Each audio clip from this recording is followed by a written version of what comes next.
Just about any job nowadays requires a combination of different skills. Whether you're a florist who has to balance your award-winning bouquet arrangement skills with budgeting and planning your accounts for the next year, or you're an author who needs to figure out how to market yourself online. Hard skills and soft skills are becoming essential to stay afloat, no matter what you do. And UX design is no different. Sure, some people may think all it takes to become a UX designer is an eye for aesthetics, but in reality it requires a balanced dose of skills from all over the board. Being a whiz with a sketchbook isn't the be-all end-all to UX design. In fact, it's not even in the picture. UX isn't about coming up with the most beautiful, aesthetically pleasing design. It's about designing something that's easy to use. Of course, this doesn't mean aesthetics should be thrown completely out the window, just that function should come before form.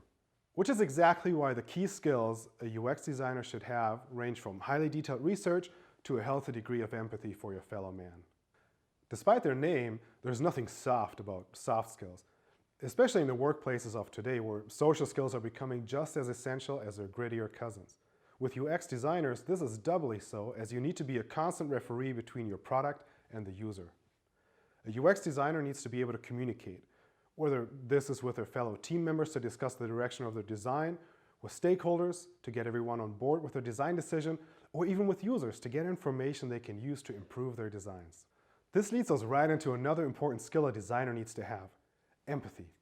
Empathy is defined as the ability to understand and share the feelings of another. So you can see why it would be important for someone whose job it is to walk in the shoes of the users. The ability of a designer to understand their users' pain points and goals is what allows them to create products specifically catered to their needs. A UX designer must be an advocate for their users through and through, which means being able to put themselves and their company aside. Lastly, a UX designer needs to have some pretty exemplary organizational skills. For every hat a UX designer has to wear within a company, that's another pile of documents and deliverables they have to sift through and organize. From design briefs to research findings, interview results to digital files such as wireframes, prototypes, and mock-ups, and all the layers and iterations that come with them. The best UX designers come up with organized folder and naming systems for their files and documents. It not only keeps them sane, but ensures they stay on their colleagues' good side as well. Hard skills are different from soft skills in that they're usually job-specific. For instance, knowing how to fix a clogged toilet would be pretty essential to a plumber, but not so much a pastry chef. Both of these professions, however, would benefit from a soft skill like time management, as it would allow them to fit more appointments into their busy days. UX also comes with its fair share of hard skills, most of which, again, don't have so much to do with art, but are more about problem solving both for your users and within your designs themselves. Research is a big one. You not only need to be willing to spend time poring over facts and figures, you need to be good at it too. Which is exactly what UX designers do. There are so many methods of research designers can choose from, whether interacting with users directly to gain qualitative information, or studying trends and analytics to gain quantitative information. And then there's research after the fact to make sure their product is meeting the user's needs. And even after all this research is done, they still need to be able to turn their findings into actionable steps their team can take to improve upon or create new products. Are you beginning to see where that organization soft skill will come in handy? In a similar vein, UX designers need to be able to navigate complicated hierarchies of information and what's known as information architecture. Think of it like creating a set of blueprints, only instead of it being for a building, it's for information.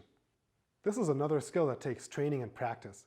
You first need to be able to know and recognize the most common navigational systems, then be able to put them into practice with large sets of information, making sure it's both accessible and understandable for someone on the outside. It's much like knowing the most common architectural styles for buildings, and then being able to put them into practice in a way that visitors to a building will know exactly where they're going. What's next? Wireframing. This is where you'll lay out the actual design of your app, starting from rough sketches of where your buttons and text will be placed, all the way to highly detailed mock-ups made using design software. This is where all your research, planning, and problem solving come together. Just like with the previous two skills though, this too requires practice. You think UX designers woke up drafting gorgeous pixel-perfect mock-ups and assets? As if. They've spent hours and hours practicing their skills and observing the work of others for ideas and inspiration. You know, just like most professionals do with their respective craft. I know I'm still learning things even years later. So don't let something like not being an artist keep you from a job you might actually excel at. There's a wealth of different skills that go into UX design, and with the right mindset and a little dedication, anyone can learn them.